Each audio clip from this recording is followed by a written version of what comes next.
There is an old saying, absence makes the heart grow fonder. Now, sometimes I think this can be true, but in most cases, I feel like absence makes the heart wander. The absence of something or someone, it actually makes me forget about them. Yesterday, I met my girlfriend's brother for the first time. Now, even though we have been together for a few years now, her brother lives down in South Florida, so he doesn't come up this way very often. While we were hanging out yesterday afternoon, he asked me if I thought that Drew Brees was overrated. Obviously, you guys already know my response to that question, but I also told him that we as Saints fans, we really didn't understand the true greatness of Drew Brees until he was gone. Now, everyone knew while he was playing that Drew Brees was elite. That goes without saying, but his last couple of years, I can remember, and it wasn't just me, a lot of Saints fans, we were getting frustrated with Drew Brees at times because he was just no longer the same quarterback that he was during his prime. The Saints were very limited offensively because Drew Brees, he could just no longer throw the ball downfield.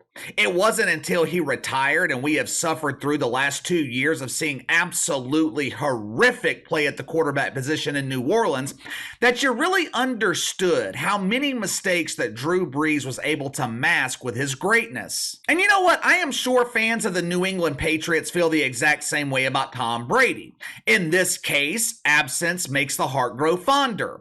I think about Drew Brees every Sunday while I watch the Saints offense struggle. For the past 5 months, late night television, it was off the air because of the writer's strike. We were told by the mainstream media that we missed the trio of huge embarrassing failures in late night. We were told by the media that we missed the uncomedic wit of Jimmy the Kimmel. Hey, it's me, Jimmy. My best friend Howie calls me Kimmy. We were told that we missed the high-pitched voice of Jim Fallon. We missed the nightly lectures that were provided by the wanker-spanking elitist Steph Colbert. Hello, my name is Steve. I'm attracted to Joy Reid's weave.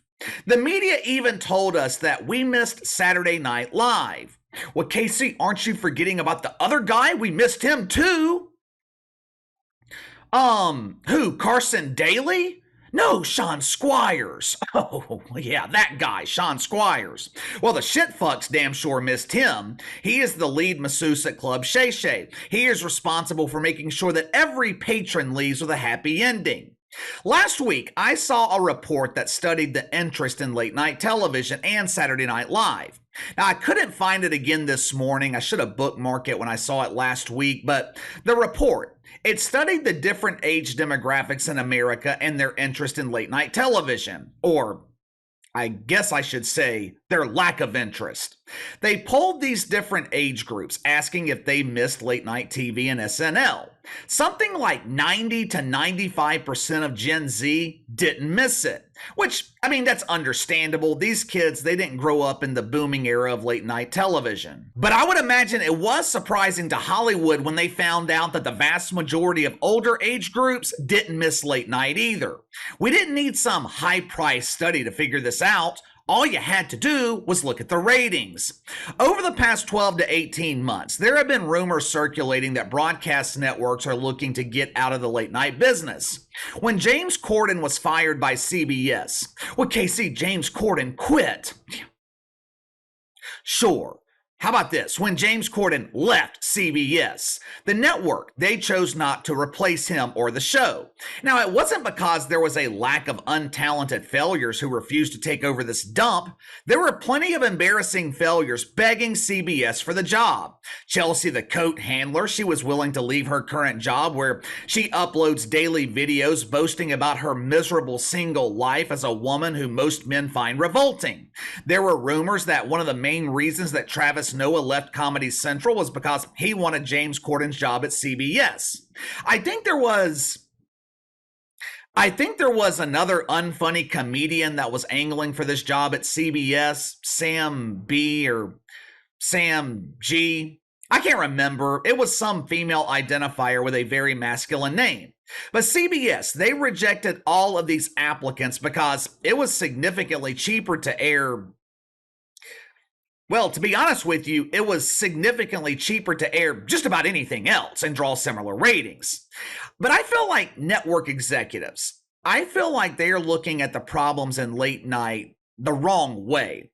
Executives, they think the genre is antiquated. They think the late night genre is behind the times. The platform is no longer needed for woke celebrities to promote their favorite causes.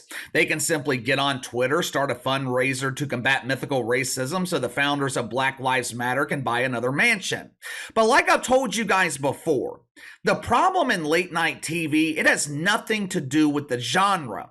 The format can still work. The problem in late night is the host. You don't have to take my word for it. KC always comes with the proof. Last week, the trio of embarrassing failures, they made their triumphant return after taking a 5-month sabbatical. Now, the mainstream media, they were celebrating the success, especially when ratings were released for the season premiere of Jimmy the Kimmel. This dork is absolutely amazing! In his first night back, Jim Kimmel crowned himself the king of late night. The season premiere drew 2.3 million viewers. Now, this number would have gotten Leno and Letterman fired, but for Jim Kimmel, 2.3 million, that is a resounding success. The problem, though, for Jim, he was not responsible for drawing that audience. He had a competitive advantage over his brothers in Wiener.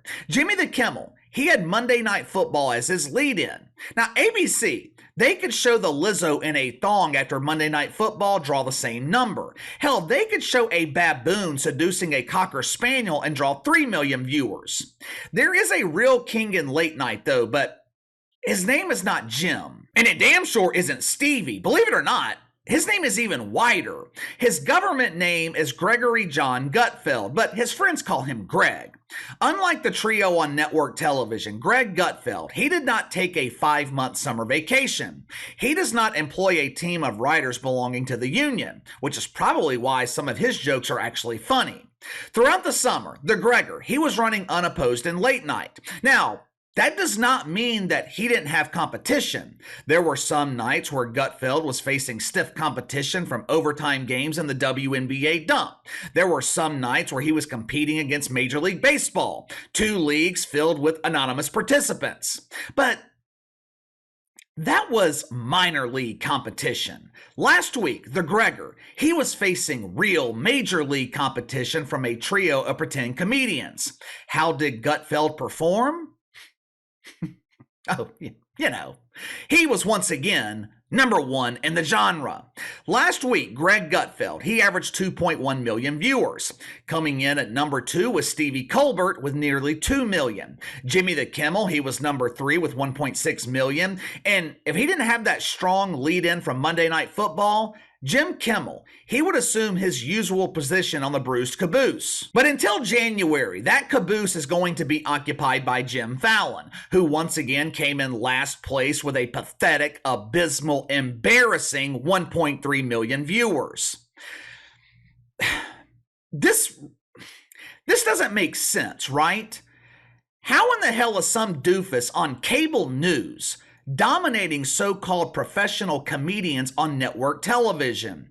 I know that Gutfeld has been the king of late night for a while now, but I thought that we were missing this trio. All summer, the mainstream media, they have told me that I am losing sleep because I don't have the benefit of being bored to death by Jim Fallon.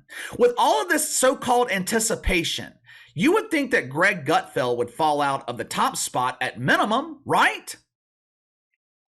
Instead, he almost doubles the audience of Jim Fallon. Again, the problem is not the genre, it's the host. The truth is, Greg Gutfeld, he is the only relatable host in late night. He's the only one I'm willing to watch. Now, I don't watch him every night, but I'll catch some of an episode of Gutfeld once or twice every week. I wouldn't describe Greg Gutfeld as funny, but he'll have a good joke here and there. But the thing is, Greg Gutfeld, he's not supposed to be funny. He's not a comedian. He started his career as a magazine editor. But Greg Gutfeld is entertaining. And most importantly, Greg Gutfeld is relatable. If I saw Greg Gutfeld in a bar, he seems like a fun guy to drink a beer with. Can't say the same about Stevie Colbert. I don't drink beer. Beer is for the peasants. Stevie only drinks wine or the fresh juice provided by Don's Lemons.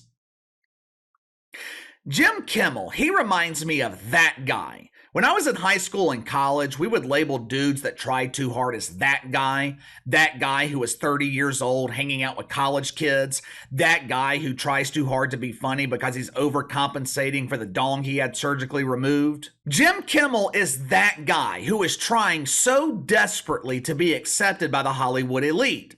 He misses his former partner in the butt bongo, Howie Stern. Jimmy and Howie, they used to be the best of friends. They went on romantic vacations together. They enjoyed candlelit dinners. But Jim, he hasn't seen Howie in over 3 years because Howie is afraid to leave his basement. If he goes outside, he believes he is at serious risk of catching the COVID. And don't even get me started with Jim Fallon.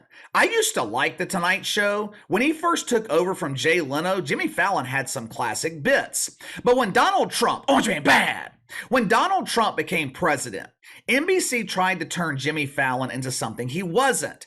They tried to turn him into a political comedian. They tried to turn him into Stephen Colbert. It didn't work, which is why he consistently rides the bruised caboose when it comes to the ratings. Last night, we were given another example as to why these shows are struggling. Last night was the immaculate return of Saturday Night Live. Now, who asked for this return? No one. Who wanted this return? No one. But even with that being the case, the fossil known as Lorne Michaels, he displayed his cast of unknowns for the season premiere. The show was hosted by Pete Davidson, another dork who thinks he's funny when he's not. I have laughed harder at my puppy eating her own turds than I have ever laughed at Pete Davidson. For decades, the opening of SNL is called the cold open. It sets the tone for the entire show. Normally, it's one of the most comedic segments of the show, or at least it was when this show was about comedy and entertainment. What was the cold open last night? SNL opened their season with Pete Davidson giving this dwindling audience a lecture on the conflict in Israel.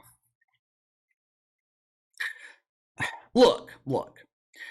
What happened to Israel was terrible. We can all agree on that. It was absolutely awful. But people are not tuning into Saturday Night Live to be reminded of it. You watch Saturday Night Live to escape it. For the most part, I have avoided going into depth on what's happening in Israel. Why? Because you guys aren't watching me to get the latest updates on terrorism and global conflict. You watch to be entertained, to be distracted from real life, a momentary escape from reality. That's where these shows are completely missing the mark. Late night television is no longer about comedy and entertainment. The genre is now being used to push an agenda, which is why Greg Gutfeld continues to sit on his throne looking down at all these other losers. But give me your thoughts. Gutfeld dominates the trio of huge embarrassing failures during their premiere week. What do you think the problem is in late night? Do you think the genre is antiquated, or do you think it's the host? You let me know. Sound off in the comments below. Like, subscribe, share the video. I appreciate each one of you guys and your continued support. Best way to contact me is by email at btlkc84@gmail.com, KC_BTL84 on Twitter. I'll see you guys tomorrow.